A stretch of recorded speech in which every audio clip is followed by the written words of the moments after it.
Now we go to the other book the game of life and how to play it. और उसमें हम fresh new chapter शुरू कर रहे हैं। बहुत ब्यूटीफुल चैप्टर है ये वही है कि अपने सबकॉन्शियस माइंड को कैसे इम्प्रेस करें। इम्प्रेस मतलब इम्प्रेशंस डालें उसमें उसमें सारे वो मार्क्स डालें जो सबकॉन्शियस माइंड में, जिसकी वजह से डेस्टिनी चेंज होती है। और ये हम करेंगे कैसे? Casting the burden. हमने दिमाग में बहुत बोझा डाला हुआ है। रिश्तों का बोझ है, the burden of health, the burden of relationships, the burden of success, the burden of career, the burden of any issues that are going on in our life right now. Maybe there is some kind of something, breakdown in any area of your life. सो वो उस burden को हटाओ, because subconscious mind की power इतनी ज्यादा होती है कि आप anything you can be do and have, आप कुछ भी चीज हासिल कर सकते हो, काम कर सकते हो, या मतलब कोई भी चीज, किसी भी तरह का इंसान आपको बनना है वो आप बन सकते हो, just by casting of the burden. वो बर्डन को हटाना, दिमाग में जो लाइफ में बोझ रखा हुआ है उसको ऑफलोड करना, है ना? Offload it. There is no need to, आप बस अपने सबकॉन्शियस में आपको क्या चाहिए वो चीज इंप्रेस करो। वो हमको इस चैप्टर में सिखाएंगी फ्लोरेंस कॉवल चेन। बहुत ब्यूटीफुल चैप्टर है ये, पावरफुल भी है। ठीक है, अगर हम अच्छे से कंसिस्टेंटली इसको यूटिलाइज करते हैं समझने की, मैं अपना पूरा कोशिश करती हूँ ये किताब आपको बहुत अच्छे से समझाने के लिए, in Hindi and English. I am trying to use both, दोनों लैंग्वेज यूज करने के लिए। But it is actually very very important, very very powerful chapter. So yes, Reena, are you there on the call? Yes, ma'am. Very हाँ good जी, very morning. Good morning, very good morning Reena, please start reading. Casting the burden, impressing the subconscious. When man knows his own powers and the workings of his mind, his great desire is to find an easy and quick way to impress the subconscious with good. For simplicity and intellectual knowledge of the truth will not bring results. In my own case, I found the easiest way is in casting the burden. A metaphysician once explained it in this manner. He said, the only thing which gives anything weight in nature is the law of gravitation. And if a boulder could be taken high above the planet, there would be no weight in that boulder. And that is what Jesus Christ meant when he said, my yoke is easy and my burden is light. He had overcome the world vibration and functioned in the fourth dimensional realm, where there is only perfection, completion, life, and joy. He said, come to me, all ye that are labor and are heavy laden, and I will give you rest. Take my yoke upon you, for my yoke is easy and my burden is light. या तो ये introduction है, इसमें बहुत clearly, तो इसमें ये लिखा हुआ है, is anybody talking to me और टू ईच अदर? इसमें इंट्रोडक्शन जो है, इसमें ये बहुत क्लियरली लिखा हुआ है कि जिंदगी के मायने ये होते हैं कि आपकी जिंदगी में जो बोझ है वो आप मुझे दे दो। जीसस क्राइस्ट बोल रहे हैं, यानी कि ब्रह्मांड की शक्तियां कह रही हैं that if you have any issue in your life which is bothering you a lot, give that burden to me, I will fix it for you, you don't need to worry about it. Okay, you be chill, you be easy, and live lightly. And whatever it is that you want, you can put that in your subconscious mind. Because दो मन है, एक चेतन मन होता है, एक अवचेतन मन होता है। चेतन मन कॉन्शियस माइंड है, it is just gathering information, है ना? जो हमारे फाइव सेंसेस होते हैं, आंख, नाक, ये सब। सो चेतन मन विल ओनली एनालाइज दैट, अच्छा सूरज उग गया है, अच्छा अभी 7:30 बज गए हैं, दीप्ति उठो, जिम जाओ, जिम का टाइम हो गया है। अच्छा दीप्ति, अब ये वाला टाइम हो गया है, फटाफट नहा लो, तैयार हो जाओ, ऑफिस जाने का टाइम हो रहा है। फिर कॉन्शियस माइंड बोलेगा, अच्छा जब वहां पे पहुंच गए, फिर हम ड्राइव जब कर रहे हैं तो कॉन्शियस माइंड हमको बोलता है, अच्छा ये ऐसे ये वाला बटन दबाओ तो इससे गाड़ी स्टार्ट हो जाएगी आपकी। अच्छा ये सामने स्क्रीन लगा हुआ है, आपको उस ऑफिस जाना है, देख लो एक बार गूगल मैप चला के कि कितना ट्रैफिक है रास्ते में, ये वाला रूट लेना है कि ये वाला रूट लेना है। तो फिर हम गूगल मैप पे देख लेंगे। कॉन्शियस माइंड का बस इतना काम होता है। 96% of the mind is subconscious mind, जिसको हम सोल बोलते हैं, दिल बोलते हैं, दिल, एक कोलोकियल लैंग्वेज में, कि मेरे हार्ट से मेरी गट फीलिंग ऐसे आ रही है, मेरे दिल से मुझे ऐसा लग रहा है, मेरे दिल में मुझे ऐसा लग रहा है, that subconscious mind. Subconscious mind, soul जो बोलते हैं, आत्मा, है ना, वो आत्मा बहुत जन्मों से आ रही है हमारे पास, it is coming from several lifetimes, और पता नहीं क्या क्या इन्फॉर्मेशन लेके वो आ रही है ना। आत्मा में सब कुछ, वो माइक्रोचिप होती है जिसमें सब कुछ डाउनलोड हो जाता है। सो अब वो, उस आत्मा के कारण हम, our life is what it is because of the soul effect, isn't it? I mean, we don't even know sometimes that what thought we had created.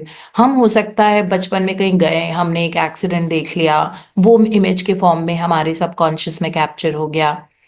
फिर हमने किसी और को बोला, न्यूज़ देखी, न्यूज़ बड़ी सेंसेशनल होती थी, घर में सब देखते थे, तो उन्होंने बताया, देखो देखो ये प्लेन क्रैश हो गया है, देखो इतने लोग ऐसे हो गए हैं, अच्छा देखो देखो ये ऐसे हो गया है, वहां पे ऐसे हुआ है, बहुत कैटास्ट्रॉफी हुआ है। So we have heard and we have been consuming that information बचपन से, पिछले जन्म की चीजें याद नहीं होती है, बट तब भी ऐसी चीजें हुई थी। तो जो हमारा ये 96% सबकॉन्शियस माइंड है, जिसको हम आत्मा बोलते हैं, सोल बोलते हैं, इसमें इंफॉर्मेशन बहुत जन्मों की है ना, और वो हमारी डेस्टिनी को शेप कर रहा है, जो भी हमारी असलियत है, whatever it is that we are facing right now, you know, where which cities we are living in, what is our belief system, how much struggle is there in our life, what are our children doing, what are our parents, what is their health, everything is decided by the information which is stored in the subconscious mind। यानी कि किस्मत में जो हमको दिख रहा है, वो सारी इंफॉर्मेशन है जो हमारे सबकॉन्शियस अवचेतन मन यानी कि आत्मा में स्टोर्ड है ना। तो अब उस इंफॉर्मेशन को हमको क्लीन करना है ना, क्लीन करना ही पड़ेगा, बिकॉज अगर आपको आउटवर्ड रियलिटी, अपनी डेस्टिनी बहुत सुंदर करनी है, तो उस इंफॉर्मेशन को क्लीन करना होता है हमको। तो वो इंफॉर्मेशन क्लीन करने के लिए फ्लोरेंस विल्सन यहाँ पे बोल रही हैं that if you want to clear it from the soul, from the subconscious mind, then you need to offload the burden that you may be carrying in your subconscious mind. Okay, she will definitely tell us how to do it because, you know, like her ways of explaining is very simple, है ना, उनका तरीका जिस तरह से वो समझा रही हैं वो बहुत आसान है, बहुत सिंपल है, और बहुत डुएबल है। डुएबल है मतलब बहुत आसान है हमको करना और प्रैक्टिस करना। तो वो बोल रही है कि देखो, उन्होंने मेटाफोरिकली हमको समझाया एग्जाम्पल के साथ में, like if you have like you know, like gravity के कारण ही बोझ, एक बड़ा सा, बहुत बड़ा पत्थर जैसे हमने अपने सर पे बिठा रखा है ना, किसी भी एरिया ऑफ लाइफ का हो सकता है, तो वो पत्थर जो है, ग्रेविटी के कारण वो नीचे आता है ना। धरती में एक चुंबकीय शक्ति होती है जिसके कारण कितना भी ऊपर वो पत्थर जाएगा, अगर पहाड़ के ऊपर भी होगा तो वो रोल करके नीचे आएगा, because that is gravitational pull in the earth. तो वो बोल रहे हैं, इसमें उन्होंने लिखा हुआ है कि अगर उसी पत्थर को आप ऊपर ले जाओ, एटमॉस्फेयर के ऊपर, है ना, हमारा एटमॉस्फेयर में एक तरह ही वो होता है, gravity is present only till a certain level. High altitude में ग्रेविटी नहीं होता, वहां पे लोग उड़ते हैं हवा में ऐसे ही, है ना, नीचे नहीं आएंगे, ग्रेविटी नहीं होती है। जैसे मून पे कहाँ होती है, मून पे कोई जाता है तो चल थोड़ी पाते हैं, कितना भी आप उन पे ऑक्सीजन सिलेंडर कैरी कर रहे होते हैं, बिकॉज वहां ऑक्सीजन नहीं होता। इतने भारी भारी ऑक्सीजन सिलेंडर के साथ भी वो चिड़िया की तरह उड़ रहे होते हैं, ऐसे लिटरली उनके हाथ दोनों ऐसे होते हैं, और फिर वो इस तरह से उड़ रहे होते हैं, तो वहां पे भी ग्रेविटी नहीं होती है। तो यही इन्होंने लिखा हुआ है कि देखो, अगर आप बहुत हाई ऑल्टीट्यूड पे चले जाओगे, ऊंचाइयों पे चले जाओगे, वहां पे ग्रेविटी नहीं होती है, there you will not be able to come down again, you will fly, है ना, इस तरह से। तो इसी तरह वो हमको समझा रही है, like in your life also you may be carrying a big rock, a big boulder, boulder का मतलब होता है बहुत बड़ा पीस ऑफ रॉक, पहाड़ की चट्टान का एक पीस, है ना, उसको बोल्डर बोलते हैं। तो उन्होंने कहा है कि आप लोग भी तो अपनी जिंदगी में वो बोल्डर लेके बैठे हुए हो, किसी भी चीज का, रिश्तों का बोल्डर है, कई बार कोई काम नहीं बन रहा है, हेल्थ का बोल्डर है, so you have boulders in your life and you have very heavy boulders, but rise up above that attitude, मतलब change shift your attitude and your mindset and that boulder will not look heavy, और वो gravitation के साथ हमारी जिंदगी में नहीं आएगा।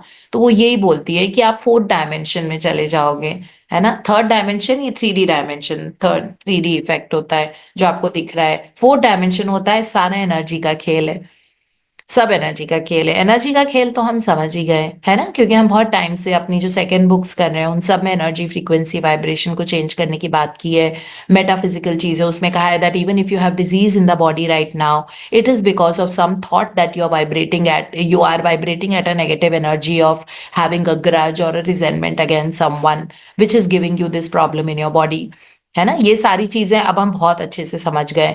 तो इसमें भगवान का स्टेटमेंट, मतलब जीसस क्राइस्ट जो बोल रहे हैं वो बोल रहे हैं कि मेरे पास आ जाओ और सारा बर्डन मुझको दे दो। भगवान बोल रहे हैं, मतलब universe is saying surrender, surrender to me, don't worry, you guys don't need to worry and I will give you a good rest. मतलब मैं तुमको बहुत शांत और काम जिंदगी दे दूंगा, भगवान बोल रहे हैं, और तुम अपना बर्डन मुझको दे दो, है ना। जिस वर्ड को हम बोलते हैं surrender, that just trust, pray to God and surrender, God will fix everything. Okay, so take my yoke upon you for my yoke is easy. yoke का मतलब होता है burden of obligation, जो मतलब लिटरल मीनिंग जो ये होता है, मतलब परेशानियां। इसमें अगर हम देखें मेटाफोरिकली, दैट मेरा बर्डन आप लोग ले लो, क्योंकि मेरा बर्डन इतना इजी और इतना लाइट है, इतना आसान है। तो गॉड कह रहे हैं कि मेरा बर्डन तुम लोग, मेरी शक्तियां अपने पास ले लो, और अपना जो आपके अंदर whatever heaviness you have, you give to me. That's what universe is telling, so we'll just read it further. Hmm. We we see therefore We are also. uh, we are also told in the fifth Psalm 55th Psalm, sorry, we are also told in the 55th Psalm to cast thy burden upon the Lord. Many passages in the Bible state that the battle is God's, not man's, and the man is always to stand still and see the salvation of the Lord. This indicates that the superconscious mind or Christ within is the department which fights man's battle and relieves him of burdens. We see therefore that man violates law if he carries a burden, and a burden is an adverse thought or condition. And this thought or condition has its root in the subconscious. It seems almost impossible to make any headway directing the subconscious from the conscious or reasoning mind, as the reasoning mind, the intellect, is limited in its conceptions and filled with doubts and fears. How scientific it then is to cast the burden upon the superconscious mind or Christ within, where it is made light or dissolved into its native nothingness. या तो ये चीज मैंने आपको भी बताई थी, हमको अपने सबकॉन्शियस माइंड को क्लीन करने की जरूरत है, क्योंकि कॉन्शियस माइंड कोई हेडवे करता नहीं है ना, क्योंकि वो रीजनिंग माइंड है। वो देखेगा कि अच्छा ये तो अभी बाहर सर्दी है, तो एक स्वेटर भी पहन लो, एक जैकेट भी पहन लो, है ना। उसका काम ये नहीं होता है कि वो इम्प्रेस करे, ये करे, वो बहुत ऑब्जेक्टिव माइंड होता है। लेकिन सब्जेक्टिव माइंड को चेंज करके आप अपने सोल को, अपने सबकॉन्शियस में नई इंफॉर्मेशन डाउनलोड करके, जिसको हम बोलते हैं माइंडसेट चेंज करना, वो सबकॉन्शियस माइंड की प्रोग्रामिंग होती है। तो उसको चेंज करके आप अपने आप, आपकी किस्मत, आपकी डेस्टिनी में आप देखोगे डिफरेंस आना शुरू हो जाता है। Things will start happening, you will start healing at a faster pace. All your, if you had a migraine, something that will totally dissipate off, your body starts healing, your vision gets better, your skin gets clearer, you start feeling more energy in your body, you start making more money, you start loving life. Every day when you wake up in the morning, you're super happy and you're in a very light mode, you're super happy about everything. All these things will start happening. Suddenly you think that why this is happening to me, it is because at the soul level आपके thoughts में difference आया हुआ है, and now you're not thinking anything a burden as a burden. So इसमें जैसे लिखा हुआ है ना, that आप अपनी, भगवान कहते हैं आप अपनी burden मुझे दे दो, और मेरी लाइटनेस आप ले लो, आप अपना भारीपन मुझे दे दो और मेरा हल्कापन आप ले लो। ये ब्रह्मांड बोलता है हमको।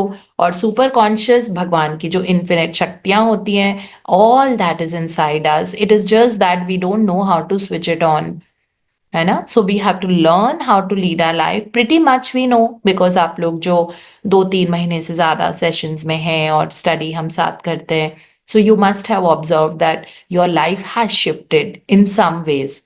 जो बहुत डीप कर्मा थे वो हिलना शुरू हो गए, जो अभी तक हिले नहीं थे, they are also they have started to get lighter.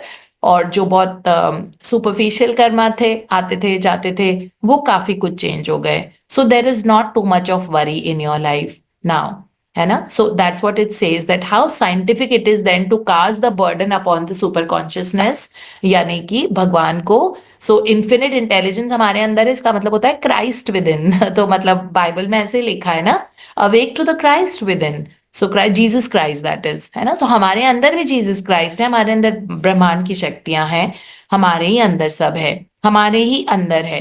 तो उनको एक्टिवेट करके एक 4th डायमेंशनल वर्ड में रहना। 4th dimensional word is energy level पे चीजें करना, है ना। चिल्लाने चीखने से, बातें करने से, बहुत मेहनत करने से कुछ नहीं होगा।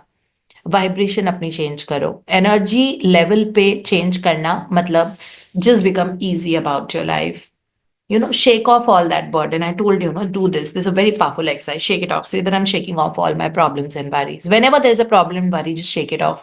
It will really make a difference. Tony Robbins ने सिखाया था ये, that shake off like this. Say that I'm shaking it off. है ना, सारे मेरे एनर्जी वरी मैंने यूनिवर्स को दे दी, मैंने शेक ऑफ कर दिया, it's gone out of my system now. And I have full trust, 100% trust and 100% surrender to the Christ within. मतलब भगवान जो मेरे अंदर हैं, जो बाहर भी हैं, ऊपर हैं, नीचे हैं, इधर हैं, उधर हैं, हर तरफ है ना, और अंदर भी है। तो उनको मैंने सरेंडर कर दिया, तो उसी को हम सरेंडर बोलते हैं, जो इसमें लिखा हुआ है।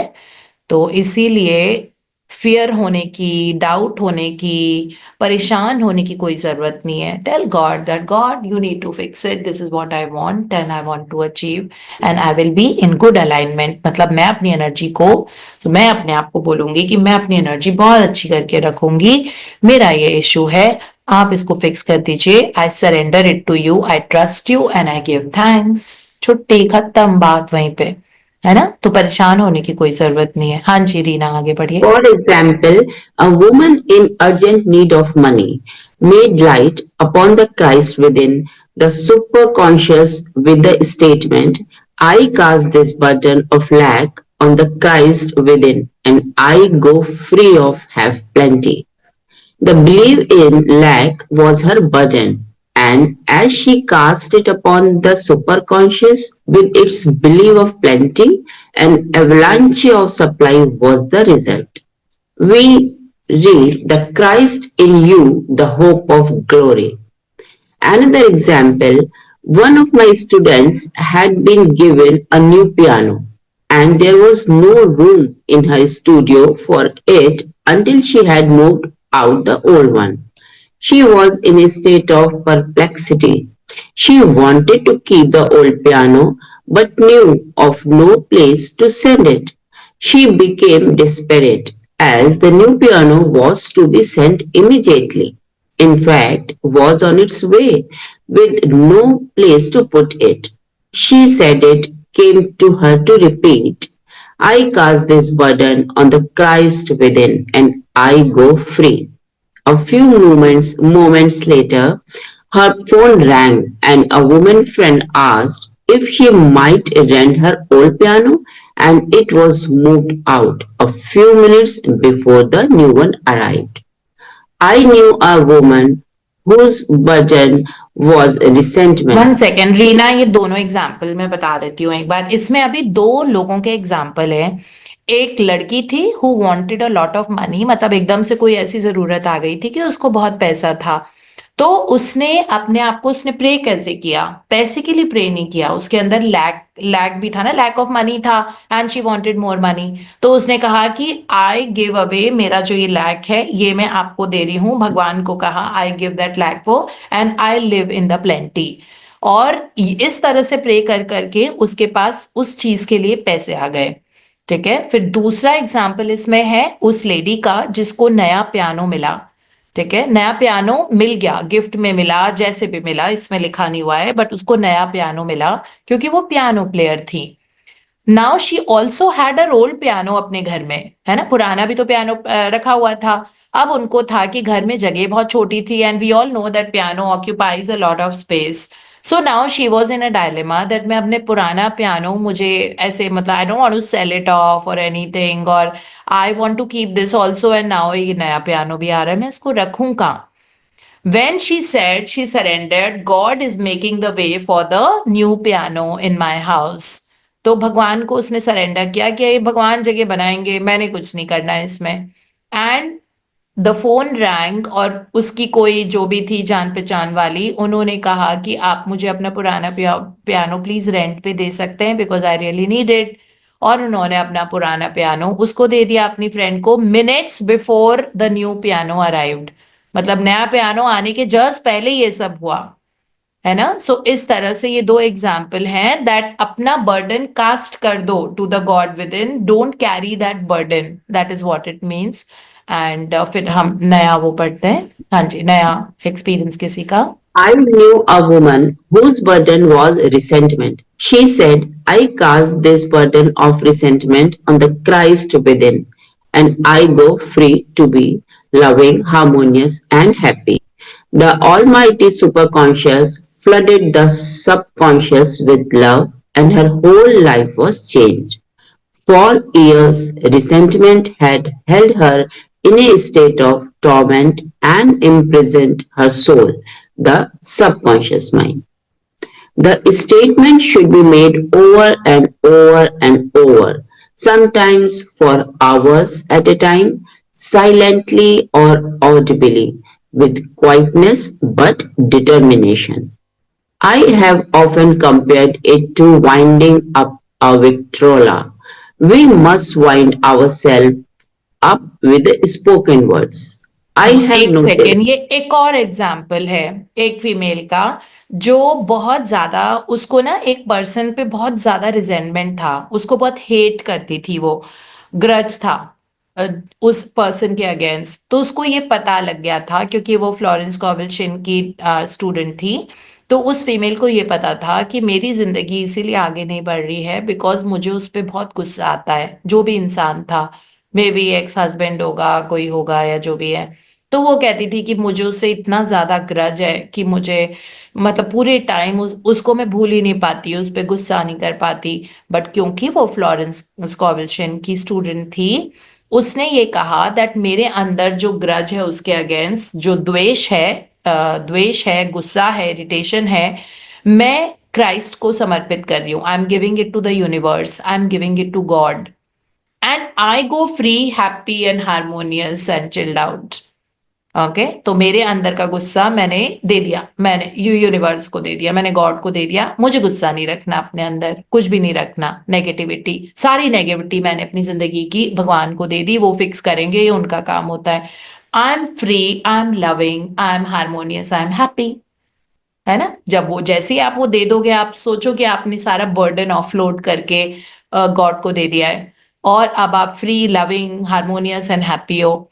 तो इस तरह कर ये बोल बोल के उसकी पूरी जिंदगी बदल गई उस लड़की की, है ना। तो इसके कारण जो बहुत सालों से उसको ये वाला ग्रज था, उस इंसान के प्रति बहुत ज्यादा द्वेष था, एंगर था, तो जो गुस्सा था उसको उस इंसान के प्रति, बहुत सालों से गुस्सा था, वो इतनी आराम से चल गया जिसके कारण वो खुल के जिंदगी नहीं जी पा रही थी।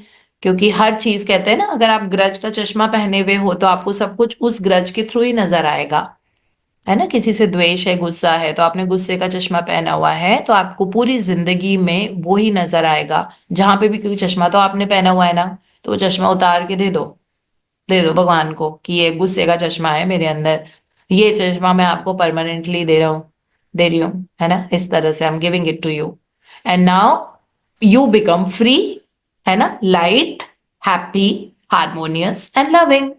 क्योंकि आपका जो बर्डन वाली चीज थी, जो दिमाग में बिठा के रखा हुआ था इतना भारी, वो आपने गॉड को सरेंडर कर दिया। लेकिन फ्लोरेंस कॉवल्शन बोल रही हैं that you have to repeat these statements over and over and over, लगातार आप अपने, this is the power of repetition, repeating the words will make it happen, है ना, जो रीप्रोग्रामिंग होती है सोल की। अगर सोल में आप कोई नई इंफॉर्मेशन डाल रहे हो, क्योंकि वहां पे पुरानी इंफॉर्मेशन जो थी वो घर बना के बैठी हुई है 500 सालों से, 500-600 सालों से, we don't know how many lifetimes we have been with that information. Okay, अब वो इतने टाइम से हमारे सबकॉन्शियस माइंड में, तो उसको हटाने के लिए आपको कोई भी नया स्टेटमेंट बार बार लगातार रिपीट करना पड़ेगा। You have to repeat it over and over and over again. This is what she's saying here, that any new sentence, and this is what we call as affirmation, है ना? Suppose if we are not enjoying the best of health, so now we always say, oh, this is paining, that's hurting, today I'm feeling very low, you know, I have a headache when I go in the sun, I have this, whatever it is in terms of the health. Now your other statement is that thank you, universe, that I enjoy a robust health and I'm always full of energy and vitality. Okay, so you're enjoying a robust health and you are always full of energy and vitality. Now you have made this new statement कि thank you universe that मैं बहुत अच्छी सेहत enjoy करती हूँ और मैं हमेशा चुस्ती और स्फूर्ति मेरे अंदर रहती है ना? तो आज नया स्टेटमेंट है, now you have to repeat this new statement, क्योंकि आप बीमार बहुत टाइम से हो, maybe you been suffering from a particular medical condition for a while, and it is coming from previous lifetime and previous and previous and previous. तो अब आप 5 life times का कर्मा अभी हटा रहे हो, है ना? अब वो डॉक्टरों के चक्कर लगा के तो नहीं होगा ना, क्योंकि वो सोल लेवल पे there is an information which is there in the subconscious mind. आत्मा के लेवल पे कुछ इशू आपको रहा है in the 5 lifetimes. So now when you want to remove that, आपको नया स्टेटमेंट आपने डाला और उसको लगातार रिपीट करना है, वो बोल रही हैं रिपीट करने की वजह से जो ओल्ड कंडीशन है that itself goes away, you don't have to try hard. Okay, all you have to work on yourself, repeat it over and over again, sometimes for hours at a time. वो बोल रही है घंटों तक भी, कभी कभी पूरा घंटा लगा के आप रिपीट करो, आपको इतना करना पड़ेगा। साइलेंटली करो, ऑडिबली करो, यानी कि मन में करो या बोल के करो, डजेंट मैटर, क्वाइटनेस के साथ करो, शांति से करो बिल्कुल, बट विद डिटर्मिनेशन, डिटर्मिनेशन, है ना? That my income is increasing constantly and have freedom to choose. मतलब मैं कुछ भी चीज खरीद सकती हूँ, कहीं पे भी जा सकती हूँ, कुछ भी खा सकती हूँ, कुछ भी ऑर्डर कर सकती हूँ। I have freedom to choose, my income is increasing constantly and I have the freedom to choose. अगर आपको ये सेंटेंस बोलना है तो आपको लगातार बोलना पड़ेगा, तभी रेपिटिशन के कारण सबकॉन्शियस माइंड पे इम्प्रेस हो जाती है नई इंफॉर्मेशन। ठीक है, यहाँ पे लिखा है तो बोलिए चुपचाप करो, साइलेंटली करो, but you have to speak this new statement over and over and over again, only then the old condition will go away. ठीक है, that is what she says. So time is over. So thank you, Reena. This is all we'll be reading today. Thank you so much.